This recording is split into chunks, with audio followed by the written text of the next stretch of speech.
Hello, नमस्ते. Background आणि getup बघून लक्षात आलंच असेल, की मी आता माझ्या सासरच्या गावी आलेली आहे आणि इकडे शूट करायचं काही विशेष वाटलं नाही. म्हणजे जे नेहमीचे कामं असतात, कपडे, भांडी, कुंडी. तर आता मी फक्त कपडे वाळत घालायला वरती आली म्हणून मी तुम्हाला तेवढं शूट करून दाखवते.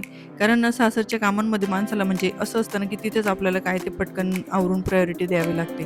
तर मला शूट करायला विशेष काही वाटलं नाही, कारण घरी पाहुणे पण आले आहेत. कारण आम्हाला निघायचं होतं पटकन आवरून एंगेजमेंटसाठी. तर इकडे आम्ही एंगेजमेंटला पोहोचलो आहे. माझी दिराणी आहे. आम्ही एंगेजमेंट अटेंड केली. नंतर संध्याकाळी हळदीचा पण कार्यक्रम इथंच होता. म्हणून आम्ही रेडी होऊनच आलेलो होतो. तर इकडे बघा आमची ही नवरीबाई खूप सुंदर दिसते साऊथ इंडियन गेटअपमध्ये. तयारी पण खूप छान केली. नंतर तिने घागरा वेअर केला आहे. तर इकडे ही रिंग सेरेमनी होते. तर खूप छान अरेंजमेंट केलेली होती आमच्या जावई बापूंनी. सगळ्यांची व्यवस्था खूप छान झाली. उन्हाळा जरी होता तरी आम्हाला कुठलीही म्हणजे गरमी वगैरे वाटत नव्हती. पुन्हा संध्याकाळी आम्ही रेडी झालो. हळदीचा कार्यक्रम इकडे सुरू झालेला आहे. आम्ही सगळ्या जावा, पुतणी, सुना वगैरे आम्ही असं सगळे बसलेलो होतो इकडे. कारण हळदीचा कार्यक्रम सकाळी एंगेजमेंट झाल्यानंतर लगेच होता म्हणून आम्ही सोबतच इकडेच थांबलेलो दिवसभर. फोटोशूट वगैरे झाल्यानंतर नवरीसोबत आणि रात्रीचा कार्यक्रम होता देववरणाचा. इकडे देववरणं, तेलन पाडणं हे आमच्या खानदेशातील रात्रीच्या ज्या रूढी परंपरा असतात त्या पूर्ण कराव्या लागतात. त्यासाठीच इकडे 5 सुवासिनी जे होत्या त्यांनी हे उखाणे वगैरेचा कार्यक्रम केला.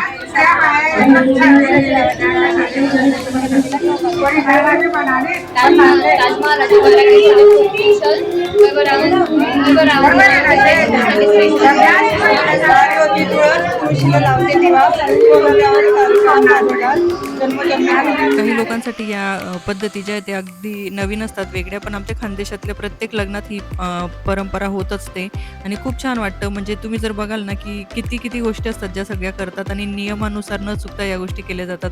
इथे हा गोंधळ जरा वेगळाच आहे. हा एक मस्करी थट्टाचा भाग आहे.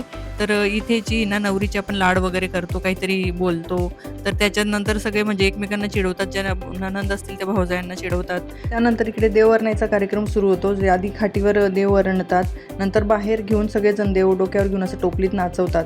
तर खूप छान पद्धत आहे ही पण. फॅमिलीतले सगळे जे जोडपे असतात ते प्रत्येकजण जोडीने येऊन आपल्या देव डोक्यावर घेऊन नाचवत असतात. तेव्हा फोटोशूट होतो, व्हिडिओ शूट होतो आणि प्रत्येकजण आहे ना त्याच्यात खूप असा आनंद मिळवून घेत असतात. आणि आमच्या महिलांचा विशेष करून इकडे जास्त काही डान्स वगैरे झाला नाही, कारण आम्ही आलो होतो मुलीकडे लग्नासाठी आणि आमच्या जावयाच्या गावाला आम्ही बहीण म्हणून आम्ही जास्त काही नाचू शकलो नाही. पण ज्यांनी आनंद घ्यायचा त्यांनी सगळ्यांनी घेतलाच आहे. मुलींनी घेतला, परत मी तर आपल्या फॅमिलीतले जे मेंबर होते त्यांनी सगळ्यांनी खूप एन्जॉय केलेला आहे. इकडं नवरी नाचते, परत तिच्या बहिणी नाचत आहेत, सौम्या वगैरे सगळ्यांनी छान डान्स केला आहे. सगळ्यात महत्त्वाचं म्हणजे लग्न कार्य त्यांच्याकडे होतं, पण आम्हाला सगळ्यांना खूप चांगल्या प्रकारे त्यांनी आदरातिथ्य केलं. लग्नात सगळी अरेंजमेंट खूप छान केली. गरमीच्या हिशोबाने देखील सगळ्यांना कूलर वगैरे, पाण्याची व्यवस्था, कोणाची कसल्या प्रकारे गैरसोय होऊ दिली नाही. खूप छान काळजी घेतली. नंतर दुसऱ्या दिवशी आम्ही पुन्हा इकडे आलेलो होतो. त्या दिवशी हळदीचा छोटा कार्यक्रम होता, फोटोशूट वगैरे आणि नाच गाणे वगैरे होतं. तर कार्यक्रम झालेला आहे. महिला मंडळी इकडे बसलेल्या आहेत. तुम्ही बघू शकतात, सासवा, नंदा, सुना पूर्ण ग्रुपच इकडे जमलेला आहे. आणि असा खूप कमी वेळ असतो की आम्ही सगळे एकत्र येतो आणि जेव्हाही येतो ना तेव्हा अगदी मनमोकळेपणाने बोलतो. म्हणजे खूप हसणं खेळणं होत असतं आमचं त्यात. म्हणजे या गोष्टीचा आनंद आहे ना पूर्ण वर्षभरात एकदा का भेटेना पण खूप असं छान वाटत असतं. पण यातही काही लोकांचे असे विचार असतात ना, की सुना आहेत त्यांनी जास्त हसलं नको पाहिजे किंवा नाचलं नको पाहिजे किंवा मग अगदी असं जे एन्जॉय करून घेत आहेत ना ते तसं नाही करावं, का तर सुना आहेत. पण मला असं वाटतं की जसं मुलींना हक्क असतो ना माहेरी येऊन या सगळ्या गोष्टींचा आनंद घेणं, तसं सुनांना देखील हक्क असतो. कारण ते वर्षभर दुसऱ्यांच्यासाठी जबाबदाऱ्या असतात, त्या जबाबदाऱ्या पार पाडत असतात. तर मग एक दिवस जर त्यांना भेटतोय एकत्र येऊन आणि तेही त्यांचे सासरीच घेत आहेत, त्या माहेरी जाऊन हा एन्जॉय तर नक्कीच करतील. पण सासरी जर त्यांना एक दिवस भेटत असेल तर त्यांनी का नाही करावा?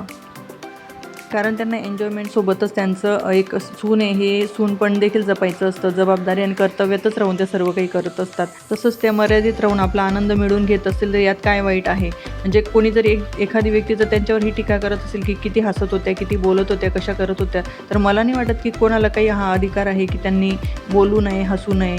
तुम्हाला याबाबत काय वाटतं मला कमेंट करून नक्की कळवा. भेटूया पुढच्या ब्लॉगला. तोपर्यंत चॅनलला लाईक, शेअर, सबस्क्राईब नक्की करा. बाय.